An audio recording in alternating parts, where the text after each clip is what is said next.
Hi, welcome back to my channel. My name's Erica and today we're going to be doing my February end of month wrap up. So apologies in advance if I seem a little down or something. I have strep throat and I feel okay, but not great. But I really wanted to film this wrap up because it's the only day that I will have to film it within like the next week and it's already March. So I definitely wanted to get it filmed. I had a really great reading month this month, and especially in the last half, I think I had all 4 stars and above except for one book. So I'm really happy with that. Let's jump into it. So the first book that I read this month was actually a reread, and that was The Deal by L. Kennedy. This was one of the first romance books that I read, and I believe it was the first sports romance that I ever read, and this book definitely introduced me to so many of the tropes that I love now, like lessons in seduction, fake dating, sports romance. So rereading, sorry, my cat is begging for attention. So rereading this was such a treat. I gave it 5 stars the first time I read it, and my rating for this book still stands. If you don't know what this book is about, it's the first book in the off-campus series, and it follows a series of 4 hockey players. This first one is about Garrett, and he is a really great hockey player. His dad is a professional hockey player, was a professional hockey player, but they don't have a great relationship. And then we have Hannah, who is she had a really hard past. She had suffered from some sexual assault, and she just is kind of dealing with that, and she's having some problems kind of healing from that. And she goes to Briar U, and she is a singer, and she is in a class with Garrett, and everyone had failed a test that pretty much everybody had failed the test that this professor was giving. And Garrett bumps into Hannah and sees her test and sees that she passed it and begs her to tutor him. So she finally agrees, and then they strike up a little bit of a fake dating situation, and it is just so good. I love the way that Garrett treats Hannah and deals with her trauma with her and is so gentle towards that. That's like my favorite part of this book. Yeah, The Deal is just like such a good sports romance, and I'm so glad I reread it this year. It definitely holds up for sure. Next, I read the 4th book in the Vampire Academy series by Rochelle Mead. I can't really say much about the plot because it's the 4th book. The Vampire Academy series follows there's like a bunch of different races or types. Oh my god, my cat. There's a bunch of different types of vampires in this world, and our main character is like a guardian to the other type of vampire that they're more like, they have royals, and they're more like traditional vampires, where the kind that our main character is like, they are more like humans, but they can fight better and all that stuff. So they protect the other type of vampire. And then there's the Strigoi, which are like mean, evil, blood-sucking, no humanity type of vampires. So anyways, we have our main character, and she has her best friend Lissa, and they go to this school together, and there's a lot of like vampire politics going on. And our main character Rose also has a forbidden romance with her instructor, who is quite a bit older than her.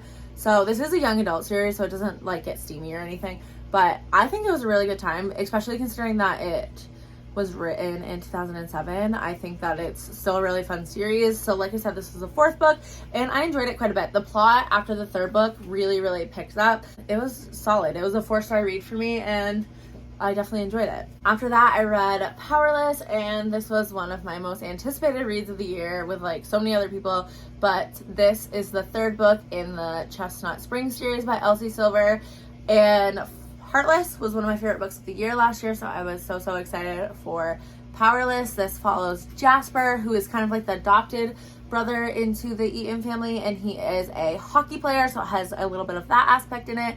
And then we have Sloane, which was his childhood, or is his childhood best friend, and she is a ballerina. She's also cousins to the Eatons, so they're not related because Jasper's not like actually related to them, but they like grew up on the ranch together, and they've just always been friends, but secretly have been like pining for each other. And Sloane at the beginning of this book is set to marry somebody that her dad really wants her to marry, and she kind of is like, just has done what everyone has told her to do her whole life. She never stands up for herself or anything. And then she finds out some information about the husband that she's about to marry, and her and Jasper just leave the wedding, and then it just goes from there. There's a little bit of a road trip aspect in it, which I actually really liked, and I don't tend to like that, so that was interesting and good. I gave this 4.5 stars. I really, really liked it.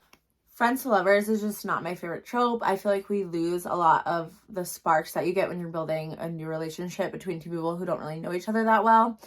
And also the spice in this wasn't really my cup of tea, but that's okay. I still gave it 4.5 stars, and I just love this series, and I love Elsie Silver. Next, I read the 5th book in the Vampire Academy series, and in the later half of the series, this is my favorite of the books.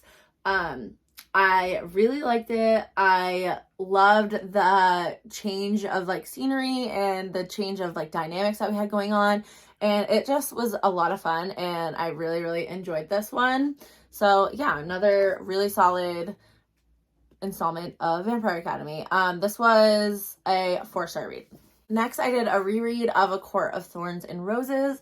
This is the first time that I've ever reread this book. I plan on continuing on with the series throughout the year and doing a reread of the whole thing because I love it so much. And the first time I read it on audiobook, so I want to go back and annotate the whole series, which I did obviously with this one. But yeah, I just really loved this reread. I appreciate it a lot more the second time reading it.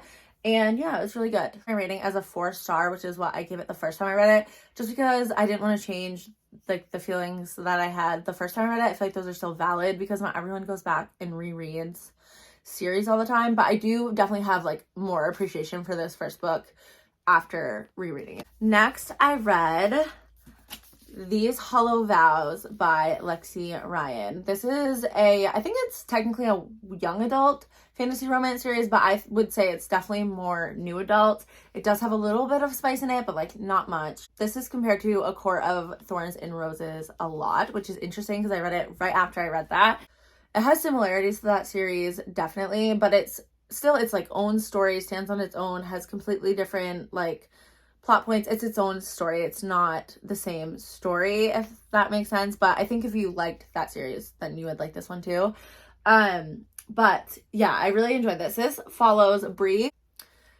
She goes to live with her uncle with her sister when she was very young, and then her uncle passes away, and her aunt kind of takes on like a evil stepmother role. I swear this is a loose retelling of Cinderella in the beginning because there's so many similarities.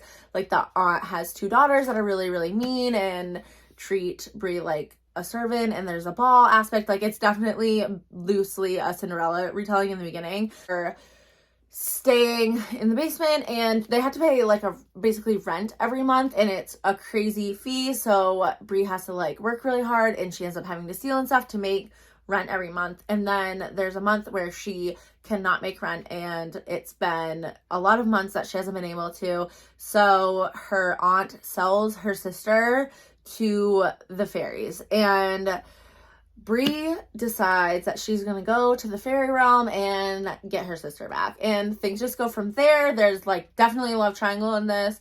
And I just thought it was so fun and entertaining, and I read this so quickly. I loved every second of it. I gave it 4.5 stars. I think it was just a really solid first book in the series. After that, I picked up These Twisted Bonds, which is the second book in this duology, and I ended up giving this one 4 stars. I did enjoy the first book a little bit more. I tend to like the first book in series the best, I think, because we're getting introduced to everything, and everything is just so interesting. I just tend to pretty much always like the first book the most, so I'm not surprised that I like that one a little bit more than this one. But this just continues on from where the first one left off, basically. And I will just say my only criticism for this would be that I think, and I never say this, I think it should have been split up into a trilogy. And the only reason why I say that is because the relationships and the romance in this book weren't that developed, and I feel like we had so many opportunities for like little moments that build a romance up to be great. We didn't really get that in here because we were trying to fit in so much things that were happening in the plot, so many romance things that were happening, that I feel like if we had a little bit more time, those things could have been fleshed out a little bit more. And same with the plot. The plot definitely could have been fleshed out a little bit more and things could have been explored a little bit more. So yeah, I just think this book could have benefited from being fleshed out a little bit more and having a third book. But overall, I really, really enjoyed this duology and highly recommend. Next, I finally got to Magnolia Parks The Long Way Home by Jessa Hastings. This is the third book in the Magnolia Parks universe, and I just love Jessa Hastings' writing so, so much. I did end up giving this one 4 stars. None of the books that like the second and the third book that I've read after reading the original Magnolia Parks, they just don't hit as hard as that one, and they aren't as magical as that one for me. I'm not really sure what it is. I want to go back and reread the first one really badly because something about that book is just amazing, and I don't know, I haven't felt the same way about the second 2 after it. But I will say I enjoyed, this is split into 2 parts. There's part 1 and part 2, and part 2 was a lot stronger in my opinion than part 1. Part 1 felt really slow, and yeah, it just felt a little redundant. Like, I love the toxicity of Magnolia and BJ, I really, really do, but I feel like in order for me to keep caring about them, I need to see them together and happy for a little bit longer. Like, it felt like they were together for a second, and then 2 seconds later, they're like already fighting and not doing good again. And I just wanted to see a little bit more of those happy moments in there between them so that I could care more about them. I hope that makes sense. But the second part of this book really took a turn, and I loved it so much more than the first half. And yeah, I ended up giving it 4 stars. The ending was shocking and sad, and I need the next book in Magnolia and BJ's story like now. Lastly, in February, I read The Last Sacrifice by Rochelle Meeks. This is the last Vampire Academy book, and I ended up giving it 3 stars. I just felt bored for a lot of this book and felt like there was a lot of things that happened that weren't necessary and didn't really move the plot forward. And there was something that happened in this book, which I was shocked happened in a young adult book, and I also really didn't think it was a good choice. So yeah, I just didn't love this one quite as much as the rest of them. I think the finale, like the way the book wrapped up though, was really, really good. And overall, I had such a good time with this series, and I definitely plan on going into the Bloodline series, which is a spinoff from this one. So yeah, that's how I felt about Last Sacrifice. I think the whole series overall was really, really solid. This book though was a 3-star for me. And that is it for my February end of month wrap up. I hope you had a great reading month, and I'll talk to you in the next one. Bye.